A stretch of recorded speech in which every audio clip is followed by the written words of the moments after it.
Hello, and welcome to this edition of Roots Marriage Ministry Moments. This is Dr. J.C. Matthews, and I'm here with my wife, Gena Matthews.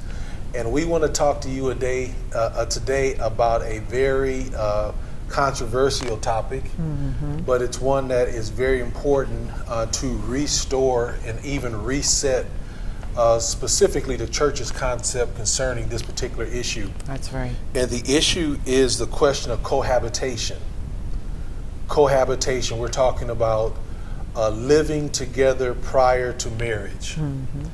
And it's a question that I think needs to be addressed, because even over the time since the time that when I was a teenager to college to being married and to the situation right now, I've seen a wholesale swing in the perspective or perception of cohabitation, especially as it relates to those that are within the church. And so what we want to do is we want to kind of do a reset and try to establish a concept of what is God's will and what has become popular or acceptable in society, and try to bring some understanding or clarity to why this is something that God does not approve of. So you guys need to get ready. I know this is not going to be popular. This is not going to be something that a lot of people are going to agree with, because it may be something that they're involved in. Or they just simply do not see what the harm is in it. And we're going to try to talk about some of those things. So what we want to do is, I want to first of all point out that when you're talking about cohabitation, you're talking about, and we want to use language that doesn't hide or doesn't minimize what God says about it. So cohabitation, if we were to put it in terminology, just plain language, using definition, it is two unmarried people that are living together and generally doing things that married people do together, but they're not married. That's right. And so right away, the Bible has a term for when you do married things and you're not married. It's called fornication. That's right. And so right away we have a problem. Now some people might say, well, we just live together and we don't relate to one another in that capacity. I would find that hard to believe. And I think that person does not believe it themselves. It's just an excuse. But the Bible calls it fornication. So right away we have a problem with being Christian, engaging in this type of relationship or conduct, and calling it something that God will bless in the long run. Yeah, I think that is the thing, because you can always do whatever the world does, but you cannot expect God to bless whatever it is you decide to do. Yeah, and I think that, and we're going to talk about some of the things, some of the dangers and problems with this relationship or this arrangement. There's a lot of different problems and issues that arise at several levels, not only physically, but mentally, spiritually, soul issues that you just can't walk away from. And we have to be conscious of that, because that is one of the reasons why God said not to do it. That there are some things that are permanent that happen as a result of linking up in such a way that was only designed for those that are in covenant, where God can bless and do things through, that are not available in these relationships. That's right. So what I'm going to do is I'm going to ask Gena to give us some of the reasons why she has heard women allow or enter into cohabitable relationships? Some of the things that I've heard is that women are afraid that they will lose the person that they're in relationship with if they bring up marriage, or if they make marriage something that they consider mandatory. Another thing that I've heard is that they are enjoying the fruits of being helped out financially.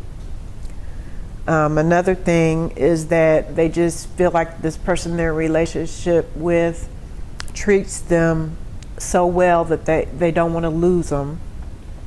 And another reason that I hear often is that I love him, and they think that they're going to lose him if they put any standards up. And another thing is one of the excuses I hear is that he loves me, but he doesn't have to prove it. And all of those are really makes it difficult for you to get things to flow in the way that God would have them to go when you have no standards. One of the things, as you were reading through this list, one of the things that kept coming up was there was a sense of, in each one of them, that women enter into cohabitation relationships for the foundational reason of not wanting to lose the person. Mm-hmm. That there's something that they sense that if they don't enter into this relationship, that somehow this relationship locks the person in. Right. And creates a relationship where the person can't leave.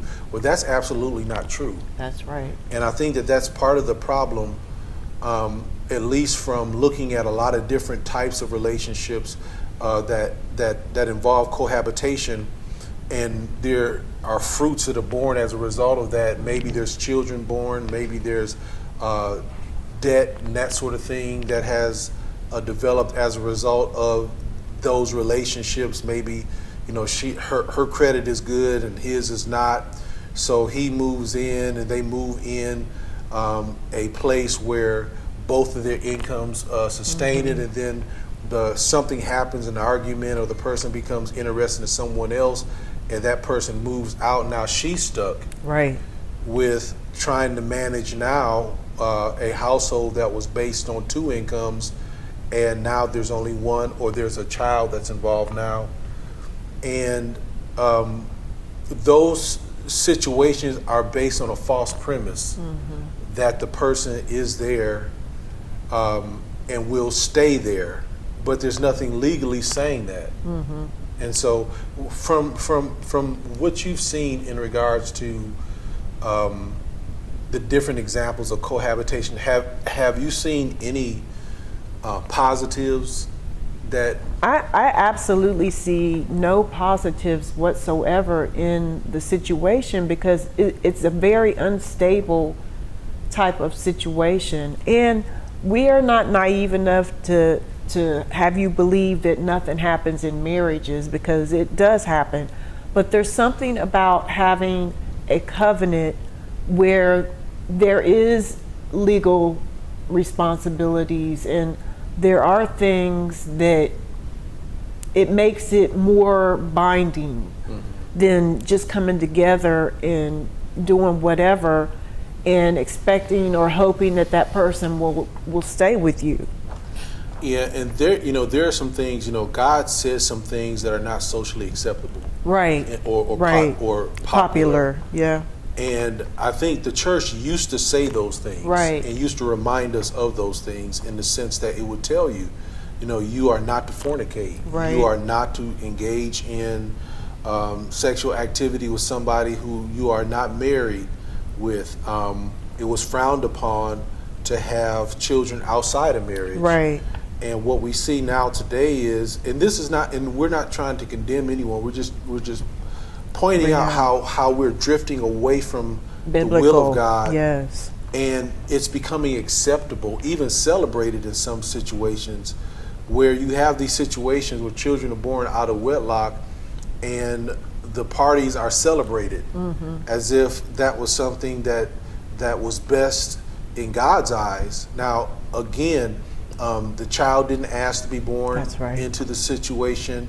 Maybe even the two parents didn't plan it, but they did everything necessary to create the child in a relationship and in a situation that was not ordained by God. So it makes it very difficult. Now, there are things that have become resident in that relationship that's going to need to be corrected. You know, because now you have other individuals involved, lives that are involved, that you don't have the covering and the blessing of God upon to give you the necessary insight, wisdom, direction, favor that comes along with that covering and blessing to navigate them. And I'm not saying that God can't do it. That, you know, there people make mistakes all the time. People can repent. They can ask for forgiveness, restoration. God is in the restoring business. Right. But what we're concerned about is that there seems to be no consciousness of wrong concerning these situations and how detrimental these situations are. As a matter of fact, I was reading a statistic where it said in the African American community, 76% of children are born into relationships where there's no father in the home. And it is obvious from the things taking place in society, the statistics that you read, that impacts the household. It does. So you have almost a double-edged sword. And again, this is because we walked away from God's way of doing things. 1 in 4 African American children will make it through the womb. Right. So that means that it's 75% of African American conceptions will result in abortion. Then you have 75% of those who do make it to the womb are brought into a situation where they are born outside of a marriage covenant. And then we have more than 50% of the people who do get married, I think it's 60%, end up getting divorced. Right. And the common thread that you find through all of those is that generally what you will find is that God's way of doing things have been set aside. Yeah. And this is why we're dealing with the cohabitation issue, because this is at the front end. Right. If we can return to God's way of doing things, and just like Gena said, not that marriages don't have problems, not that things are going to be perfect, not that just having a marriage license is going to make everything right in the sense of you're not going to have any problems, but it will at least start the relationship off right with God. Right. And I think that's most important. You mentioned he's helping me financially. Again, that's something that is based on that individual's willingness to stay in the relationship. Right. Right. I mean, and I think that's the problem, is that in these relationships, and I'm going to talk about from the man's perspective in just a moment, the men, in a certain sense, get all the benefits. Right. Without any real responsibility. Exactly.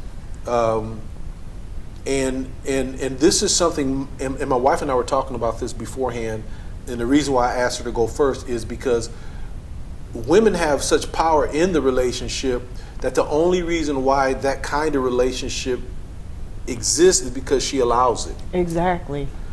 That if she said no, and this is the power that I want women to understand that they have.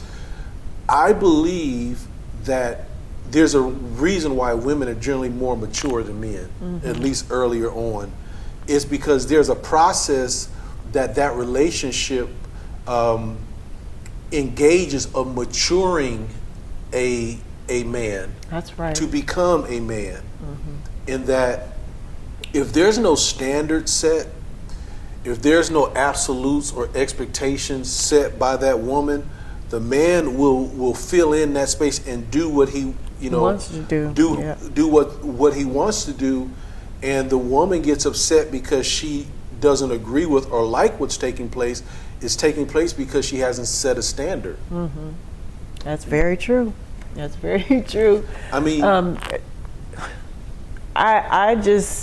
I watch so many situations and hear the complaints, but at the same time, things happen because you allow them to happen. You have to make decisions, and sometimes those decisions will not create peace. It won't be comfortable. You might be by yourself, but at least you have a situation that is right in God's sight. yeah, and to be honest, I mean, a lot of the women that I've heard talk about why they cohabitate, you know, I have needs too, and those sorts of things. You know, we're speaking from a Christian context, and those things are still true. But God has given a place and a time for those needs, and the problem why those needs have become so preeminent is because they've been practiced outside of the will of God to the place where they have exercised a level of rule in the person's life. Exactly. That person's out of control in that particular area. That's exactly right. When you were talking about the areas where it impacts and that doesn't go away spiritually, mentally, physically, those things, you know, you talked about soul ties. When you are sexually active with someone, you have a soul tie with that person. That doesn't go away. Yeah, I have counseled married couples, and this is the problem with cohabitation. And I've mentioned this in the introductory notes, but I didn't read them yet. I forgot to read it. But there are some things that no other person should know about your spouse but you. Very true. Man and woman. And there are some things that take place when those relationships, those intimate relationships occur that cannot naturally be undone. That's right. In the sense that that person has experienced something and allowed something to take place to them that has spiritual consequences. Mm-hmm. It's not just physical.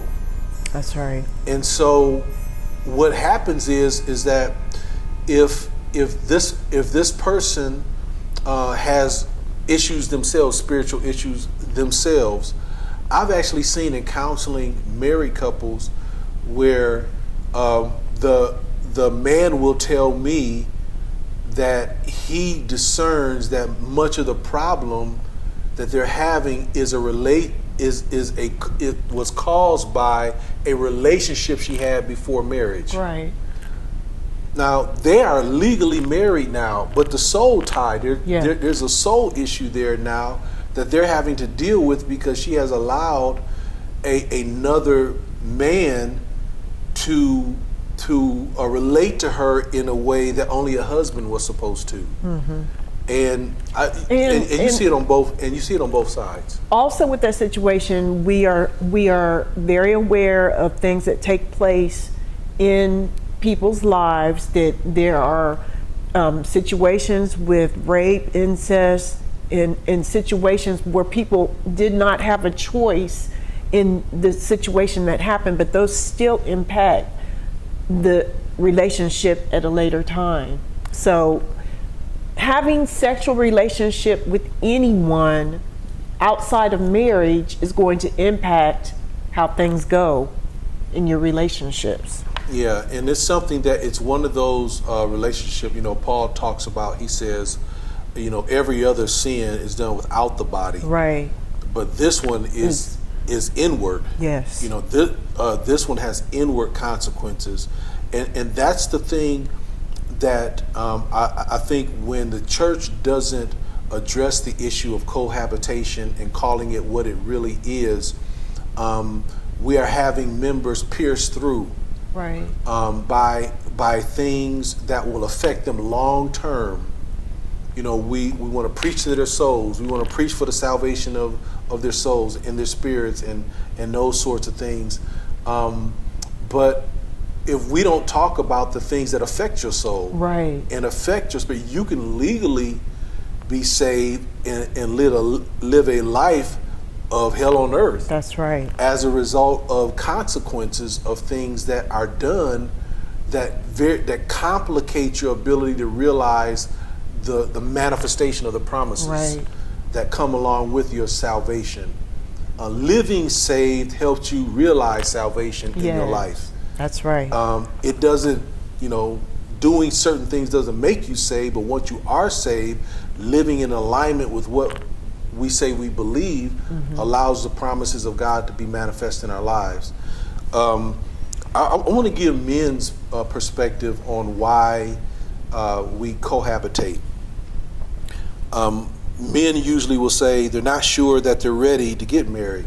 Now that's an interesting thought because they're willing to do everything necessary. I mean, everything that goes along with getting married, right. and even moving in and acting like you're married, but they're not ready to get married yet. Women, you have to listen. Yeah. You have to be careful because if that's a reason why if you're living with a person and the person is telling you I'm not ready to get married, but you look around and the only thing that's missing is a marriage certificate, what he's really saying is I don't want the responsibility. Right. I don't want legal responsibility behind what I'm doing. I want to be able to enjoy the fruits of this relationship. Right. And when I get ready to leave, there's nothing there that holds me there. That's one. I'm sorry, fellas, if this is exposing your game, but I have to say what God says. That's right. And I have to say it in a way that it is made plain. So that if anybody is falling victim to this type of situation or relationship, they can understand what is actually going on. So the next one is, she knows I love her, so we don't need the formality of a marriage license. Again, that's a contradiction. If you love her, you would marry her. Right. Right. Point blank. If I don't love somebody, Then I don't want that connection. then I don't want that legal standard or connection to keep me to this person that I Right. don't, or to maintain the connection with the person I don't love. I might like the person, I might enjoy with the person, and I do. But if the person says they love you, they will marry you. That's right. If the person says they love you and they don't marry you, then it may be a different type of love. It may just be eros, Or lust. or just lust. And they're calling it love to keep you there. So you have to be, you have to have your ears open. And again, she knows I love her, so we don't need the formality of a marriage license. Again, if you're a Christian and you hear that, you know the devil is a lie. That's right. Because God said that in those type of relationships, you're supposed to be married. That's right. All right. The next one, I'm getting everything I would get. Now, this is the man's perspective. I'm getting everything I would get during a marriage without being tied down. So why do I need to marry her? That's just somebody being honest. I mean, they are now. They probably won't tell her that, but it's speaking to a lot of brothers who are engaged in that type of relationship. That's the mindset. It's not, as we talked about before, it's not being required by her. Right. This would stop it if the woman said, "Do you know what? Pack your stuff, get out. We're not living like this anymore. I repent of this. I'm gonna ask God for forgiveness, and if this type of relationship is going to take place, it's going to take place right. We're going to be married." That's right. And you would find that individual, what you would discover quickly if he was playing games or if he truly was loved serious. That's you. right. Because if you made that requirement and he loves you, y'all planning for a wedding. If you made that requirement and he walked away, you just saved yourself several years. That is so true. I think that is the thing that people really don't want to find out. What are you really dealing with? You really need to find out what and who are you dealing with. So you're saying that there's women who don't want to know. Right. Okay. Well, that's something as well, because they say ignorance is bliss. So if you don't bother the situation, you'll never know what the actual situation is. Yeah. So you can carry on this this illusion that you guys are in love, or and it may even go back to what we were talking about before. They got needs, and they want somebody around to be able to fulfill those needs. And again, that is so carnal that problems cannot help but to come from that type of situation. Because you're using that person, and the person's using you, and you got two people using one another, and you don't want problems to come out of a situation like that. Again, the devil is a lie. That's right. So the next one, God knows my heart that I love her. Yes, God does know your heart. And God knows that if you do love her, you would marry her. That's right. All right, let's keep going. I'm not financially ready to be married, but I'm financially stable enough to do everything that married people do. And really what that's saying is, again, I don't want the responsibility that comes along with it, because once I marry her, I am legally, financially responsible for her to a certain degree. Yeah. See, you have to think beyond the words, and don't allow your mind to be clouded by emotion and need. The Word of God gives us clarity on these situations for a reason. But when we decide that we're going to operate according to how society does things, or our flesh, we have to now contend with all of these different reasons and situations to try to protect ourselves. And God gives us the very simple answer.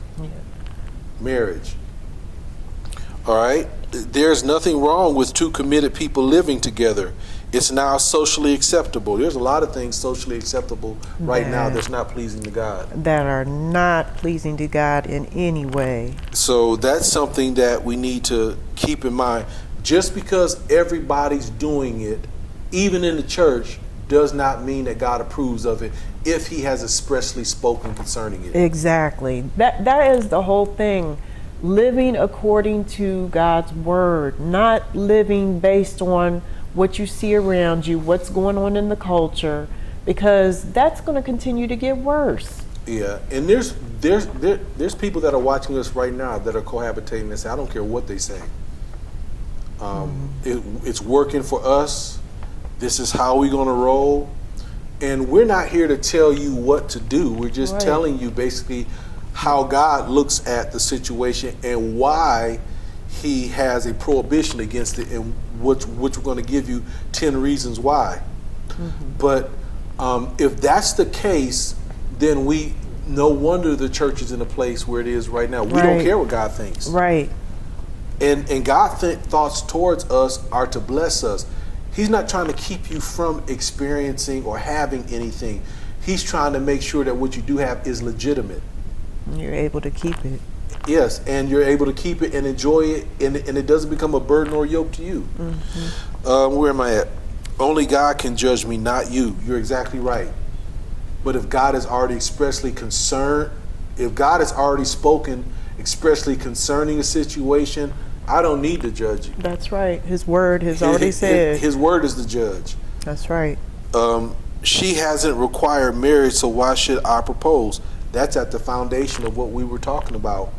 Women, like I said before, you have so much authority in the situation. I know it doesn't seem like it, because maybe a person may have a very strong personality or whatever the situation might be, but you really do have the ultimate say. You know, if you decide that it's over and that you're going to do things God's way and you're not going to give in to certain situations, you will change the climate of that whole situation. Now, it may be some very tough decisions that you have to make, and you may need some support in making those decisions. That's right. But once you make those decisions, you will see the trajectory of your life change. Right.